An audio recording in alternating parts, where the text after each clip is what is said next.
नमस्कार विद्यार्थी मित्रांनो, मी संतोष बोडेवर आपलं स्वागत करीत आहे विद्या कोचिंग क्लासेसमध्ये. तर आज आपण सराव संच 40 घेणार आहोत. याच्यातला पहिला प्रश्न आहे, रिहानाने 1500 रुपये शाळेतील संच केमध्ये म्हणजे शाळेच्या संच केमध्ये तिने 1500 रुपये गुंतवले. दर साल दर शेकडा तिला 9% दर भेटणार आहे आणि 2 वर्षासाठी ठेवल्यास तिला एकूण किती रक्कम मिळेल, ह्या प्रश्नाचं उत्तर करायचं आहे. तर आपण काय करू, याला सुरुवात करू. पाहिजे ह्या प्रश्नामध्ये मुद्दल दिली 1500, आपल्या दर दिला 9% आणि वर्ष किती आहेत, वर्ष आहेत आपल्याला म्हणजे काळ जो आहे आपल्याला 2 वर्षाचा आहे. आता आपल्याला हे प्रश्न सोडवायचा आहे. आता आपल्याला व्याजाचं सूत्र लिहायचं. व्याज बरोबर मुद्दल गुणिले दर गुणिले काळ. मुद्दल म्हणजे मुद्दल भागिले 100 हे व्याजाचं आपलं सूत्र आहे. आता आपलं मुद्दल किती आहे ती लिहिली 1500. व्याजाचा दर आपला 9% आहे आणि काळ किती 2 वर्षाचा आहे. याला सॉल्व करायचं आपल्याला. भागिले 100 जसा तसे लिहिले. इथे 1 0 आहे, इथे 1 0, अजून 1 0 आहे, अजून 1 0 आहे. मग उरले किती आपलं 15 गुणिले 9 गुणिले 2. मग काय करायचे, ह्या दोघांचा गुणाकार करून घ्यायचा. 15 गुणिले 9, 15 गुणिले 9 45, 47, 4, 13, 135. ह्या दोघांचा जर गुणाकार केला तर तो येतो 135.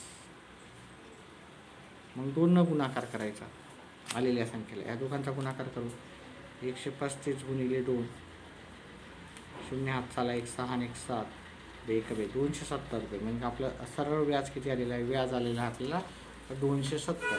मग आपल्याला काय सांगितलं, एकूण रक्कम आपल्याला काढायची आहे तिथे. ठीक आहे, आपल्याला व्याजाच विचारलं का नाही, तर आपल्याला सांगितलं तिला एकूण किती रक्कम मिळेल. ओके, 2 वर्ष. मग एकूण रक्कम काढायची असेल त्याचा अजून एक फॉर्म्युला असतो, एकूण रक्कम.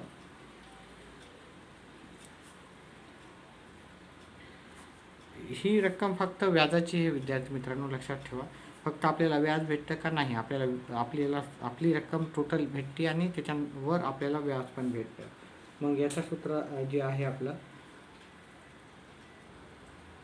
याच्यामध्ये जर आपण हे मुद्दल आणि व्याज मिळवला याचं एक सूत्रच करूत आपण. मुद्दल अधिक व्याज. मुद्दल हे आपल्याला 1500, व्याजाचे 270 आहे. मग एकूण तिला किती भेटेल, या दोघांची जर बेरीज केली 1770 येते. ही बेरीज कशी आली, आता बेरीज ही करून मी दाखवेल. ठीक आहे, आता हे 270 कसे लिहायचे आपल्याला, हे 270 हे एकक दशक शतक, किंवा याला उलटं लिहा. इथे 0 हा शेवटचा, हा 7 इथे लिहा आणि 2. बरेचसे मुलं काय करतात, 1500 लिहितात आणि मग 270 इथं लिहितात आणि मग त्यांचं उत्तर चुकण्याची शक्यता राहते. तर ही 3 आकडी संख्या आहे, त्याच्यामुळे आपण 3 आकडी लिहायची, बेरीज करायची आणि आपल्याला उत्तर येणार 1770. मग आपल्याला वाक्य लिहायचे इथं. तर तिला एकूण किती रक्कम मिळेल, तर रिहानाला तिलाच्या जागी रिहानाला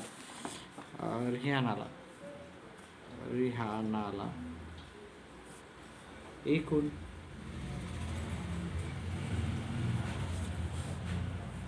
1770 रुपये मिळतील, असं आपल्याला शेवटी लिहायचं आहे आणि आपला प्रश्न संपलेला आहे. दुसरा प्रश्न आपल्याला इथं दुसरा प्रश्न आहे. जेठालाल यांनी बँकेकडून दर शेकडा 10% दराने 2,50,000 रुपये 5 वर्ष मुदतीसाठी कर्ज घेतले.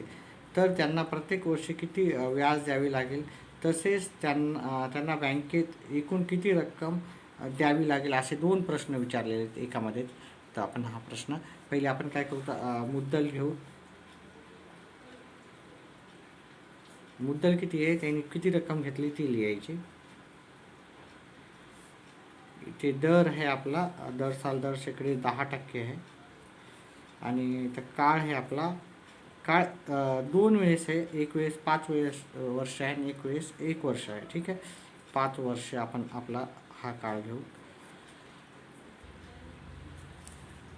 परंतु इथे आपल्याला तिला प्रत्येक वर्षी असल्यामुळे आपल्याला इथे काळ 5 वर्षाचा पण घ्यायचा आहे आणि आपल्याला काळ 1 वर्षासाठी पण करायचा. म्हणजे पहिले आपण काळ 1 वर्षाचा करू, मग 5नं गुणलं तर 5 वर्षाचा येईल. मग काळ आपला किती घ्यायचा? 1 वर्ष पण घ्यायचा, 1 वर्ष. म्हणजे ह्या दोन्ही काळासाठी आपल्याला व्याज काढायचं आहे.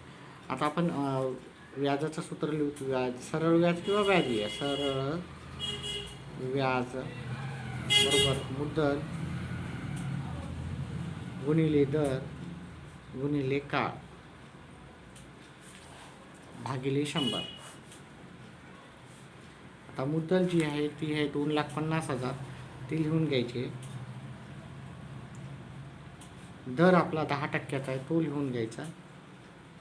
आणि काळ हे आपला सध्या आपण 1 वर्षाचाच काढू, नंतर 5 वर्षाचा काढू शकतो आपण.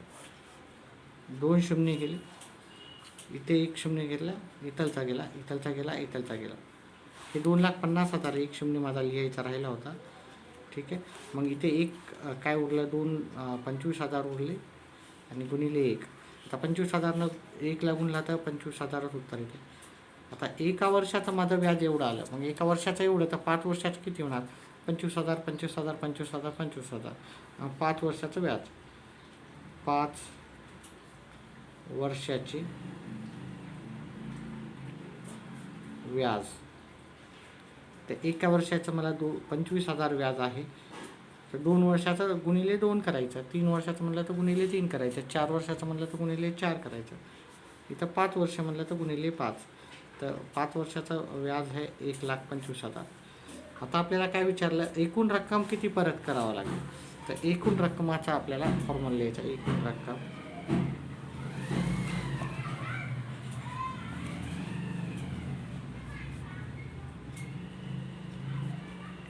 एकूण रक्कम जी आहे आपल्याला ती येते मुद्दल, त्याचं सूत्र आपलं मुद्दल अधिक व्याज.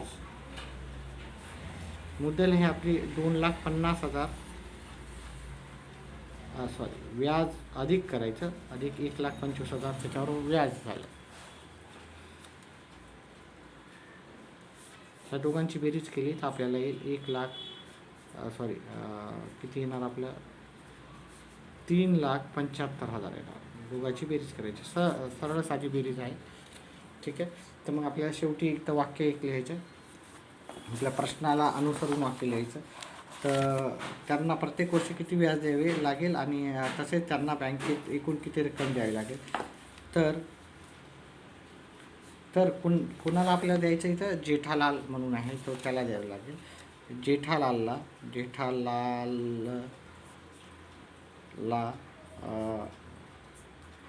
प्रत्येक वर्षी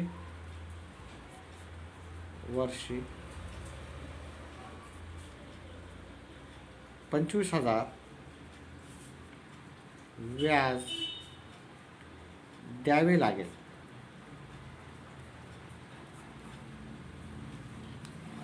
तसेच त्यांना, हा पहिला प्रश्नाचं उत्तर. तर दुसरं, तसेच त्यांना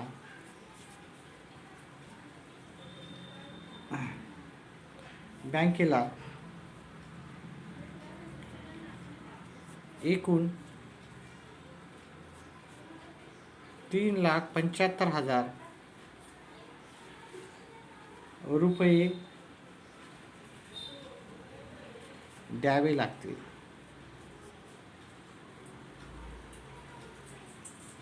अशा पद्धतीने लिहायचं आहे. ठीक आहे. आणि हा प्रश्न झाला. पुढचा प्रश्न आहे, श्रीकांतने 85,000 रुपये दर साल दर शेकडा दराने 7% दराने 2.5 वर्षासाठी बचत बँकेत ठेवले. तर त्यांना मुदती शेवटी किती सरळ व्याज मिळेल? आता आपण पहिले इथे मुद्दल, दर आणि काळ हे सगळं लिहून घेऊ. मुद्दल, प्रश्न क्रमांक 3,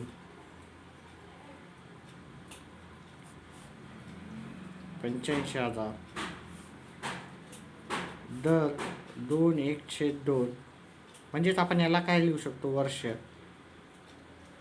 यालाच आपण लिहू शकतो 2.5 वर्ष लिहू शकतो. थोडं सोपं उत्तर जातं, त्याच्यामुळे आपण त्याला अपूर्णांकात लिहिण्यापेक्षा 2.5 याला तुम्ही अजूनही लिहू शकता, याला 5/2 पण लिहू शकता, ठीक आहे. पण मला हे सोपं वाटतं त्याच्यामुळे मी असं लिहिलं, ठीक आहे. आणि आपला दर नाही, हा काळ आहे आणि दर जो आहे आपला, दर आपल्याला दिलेला आहे इथं 60%. दर आहे आपला इथे 60%.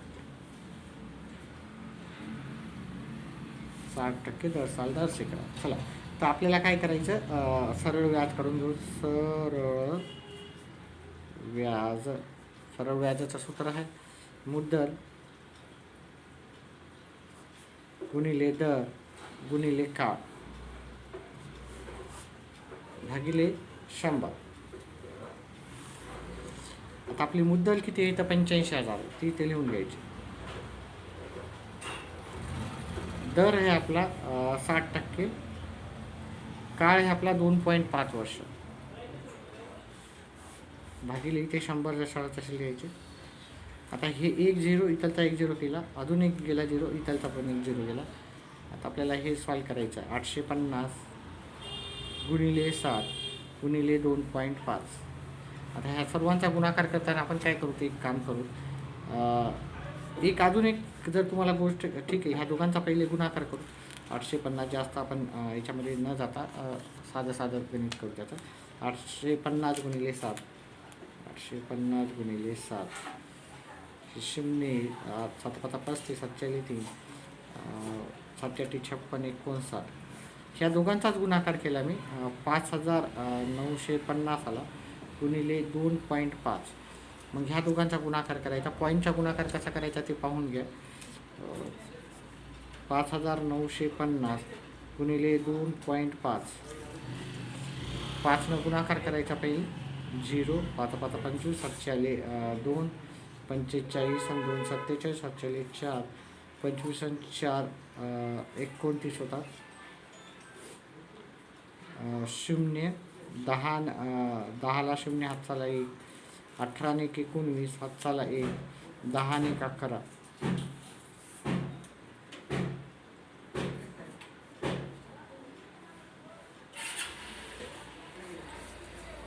पॉईंटच्या नंतर एक आकडा असल्यामुळे पॉईंटच्या इकडून एक सोडून इथे पॉईंट देतो. आता आपल्याला जर इथं तुम्ही ऑब्झर्व केलं तर पॉईंटच्या नंतर 0 आहे, हा 0 घ्यायची गरज नाही. मग याचं जे उत्तर आलं आपलं 14,875. मग ते आपल्याला इथं लिहून घ्यायचं. 14,875 आपण लिहून घेतलं. हे आपलं काय झालं, हे व्याज झालं. आता आपल्याला इथं एकूण रक्कम विचारलं. इथं काय विचारला प्रश्नामध्ये जर पाहिला तर त्याला मुदतीच्या शेवटी किती सरळ व्याज मिळेल, इथे सरळ व्याजच विचारलं, त्यामुळे उत्तर इथेच झालं. तर त्याला म्हणजे कोणाला, श्रीकांतला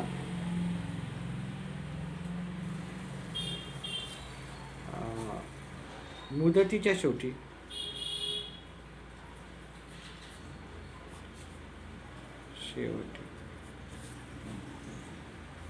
14,875 सरळ व्याज मिळेल. फक्त आपल्याला सरळ व्याज विचारलं, त्याच्यामुळे आपण सरळ व्याजपर्यंतच उत्तर केलेलं आहे. त्याच्यानंतर पुढचा प्रश्न आपला, व्याजाचा काही दराने 5,000 रुपये मुदलीवर 4 वर्षात 1,200 रुपये होते, तर त्याच दराने त्याच मुदतीत 15,000 रुपये मुदलाचे व्याज किती होईल, असा आपल्याला प्रश्न विचारला. तर इथं आपण मुद्दल दर व्याज सगळं घेऊ. मुद्दल हे आपली 5,000. दर हे आपला, दर किती दिला आपल्याला, दर दिलाच नाही आपल्याला. दर आपल्याला ग्राह्य धरायचा. समजा दरला दरच राहू देला, दर आपल्याला दिलेलाच नाही, ठीक आहे. समजा धरू नाही, काही गरज नाही. आणि इथं काळ दिला त्यांनी 4 वर्षात, तर 4 वर्ष. त्याच्यानंतर आपल्याला मुद्दल दर आणि व्याज दिलं. व्याज दिलं आपल्याला 1,200. आणि मग तेच प्रश्न विचारला आपल्याला इकडे, ठीक आहे. आपल्याला मुद्दल जर 15 असेल, मुद्दल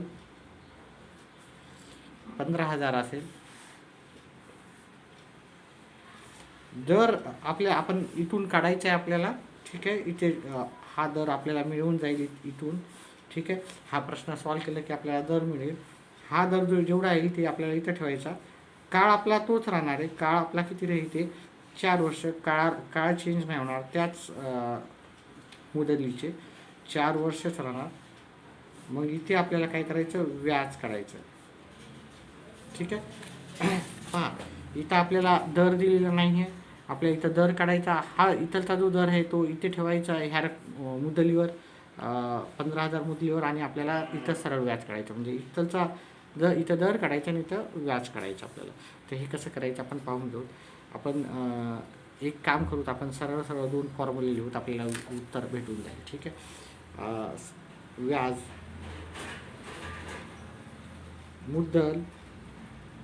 मुद्दल दर काळ भागिले 100. मी हेच फॉर्म्युला इकडे पण लिहायचा, तर इथे पण टाक. व्याज बरोबर मुद्दल दर काळ भागिले 100. ठीक आहे. हेच फॉर्म्युला आहे. आता आपल्याला ज्या ज्या किमती दिलेल्या आहे आपण त्या सगळ्या लिहून टाकायच्या. इथं व्याज दिलेलं आहे 1,200. मुद्दल दिलेली आहे ते 5,000. दर आपल्याला इथं माहिती नाही. दरला दर दिलेला. काळ आपला आहे 4 वर्ष भागिले 100 जशाला तसं.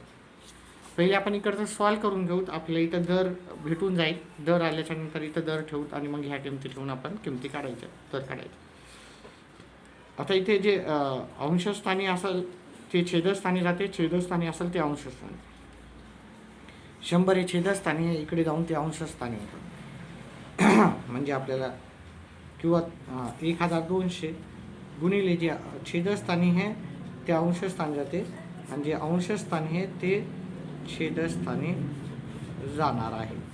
आणि हे दर जशाला तसं.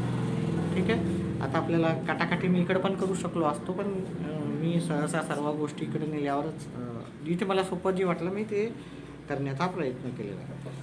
हा 1 2 3 शून्य गेला. इथं 1 2 आणि इथे 3 शून्य गेले. किंवा इथं 1 2च घेऊ. इथलचा 1, इथलचा 1, इथलचा 1 2 गेले, ते 1 2 गेले. इथलचा 1 गेला तर आपण इकडचा घेतला. हा जशाला तसा आहे समजून. याला 4 न भाग जातात. 4 1 4, 4 3 12, 5 1 5, 5 2 10. उरले काय 2 गुणिले 3, 3 गुणिले 2, 3 गुणिले 2 दर बरोबर 3 गुणिले 2 काय दर बरोबर 6%. म्हणून आपल्याला दर बरोबर लिहायचं. दर बरोबर आपल्याला 6%. हे आपलं पहिलं उत्तर झालं. आता हे जे उत्तर आहे आपल्याला हा दर इथे ठेवायचा आहे. ठीक आहे. आणि आता इथं आपल्याला दर काढायचं का नाही, तर आपल्याला काढायचं आहे ते व्याज काढायचं. मग आपण इथं मुद्दल किती आहे आपली 15,000 मुद्दल आहे. दर आपण आत्ताच काढला 6% दर आहे. काळ आपल्याला 4 वर्षाचा घ्यायचा भागिले 100 जशाला तसे घ्यायचे. आता इथं कॅल्क्युलेशन सोपे झाले. 1 2 शून्य गेले, 1 2 शून्य गेले, 150. इथे 150 उरले गुणिले 6 गुणिले 4. आता ह्या दोघांचा जर गुणाकार केला तर ते इथे 900 गुणिले 4. आणि ह्या दोघांचा गुणाकार केला तर उत्तर इथे 9 चौक 36. ठीक आहे. मग शेवटी आपल्याला एक वाक्य लिहायचं आहे. तर 15,000 वर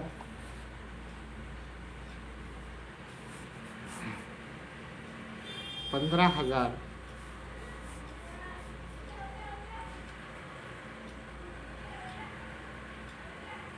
मुदलीवर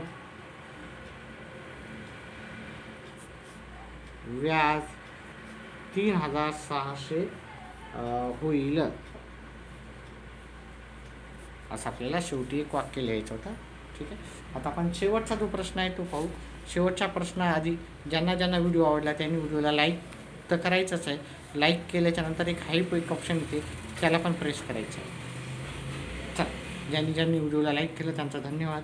पुढचा प्रश्न आहे. पंकजने 1,50,000 रुपये दर साल दर शेकडा 10% दराने 2 वर्षासाठी बँकेत ठेव म्हणून ठेवले, तर त्या मुदलीवर एकूण किती रक्कम त्यांना परत मिळेल असं आपल्याला विचारलेलं आहे. तर याचं उत्तर करूत आपण.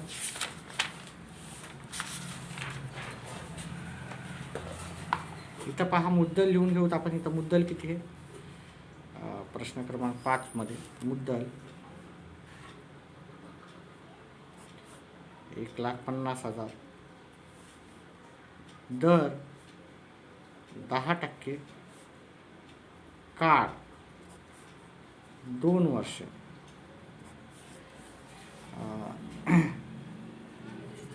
आता आपण सरळ व्याज करू. सरळ व्याज त्याचं सूत्र ठेवू. सरळ व्याज हे मुद्दल गुणिले दर गुणिले काळ भागिले 100. इथं मुद्दल किती हे आपल्याला ते लिहायचे. मुद्दल किती? 1,50,000. दर हे आपला 10% आणि काळ हे आपल्याला 2 वर्षाचा भागिले 100. इथे एक शून्य गेला, हा एक शून्य गेला, अजून एक शून्य गेला, अजून एक गेला. आता हे उरले 15,000 गुणिले 2. 15,000 गुणिले 2. 15,000 गुणिले 2 उत्तर येईल आपलं 30,000. आता आपल्याला हे तर व्याज मिळालं. आता एकूण रक्कम काढायचं. एकूण इथं लिहा व्याज बरोबर एकूण रक्कम. त्याचं सूत्र आहे मुद्दल अधिक व्याज. मुद्दल हे आपली 1,50,000, व्याज हे आपलं 30,000. दोघांची बेरीज करा, तुम्हाला उत्तर भेटून जाईल 1,80,000. मग आपल्या प्रश्नानुसार आपल्याला उत्तर लिहायचं. तर त्याला किती रक्कम परत मिळेल? तर त्याला मग च्या जागी पंकजला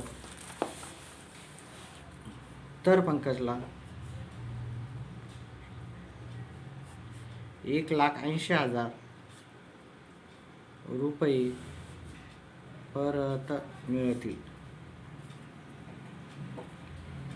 असं आपल्याला लिहायचं. आणि आपल्या प्रश्नाचं उत्तर झालेलं आहे.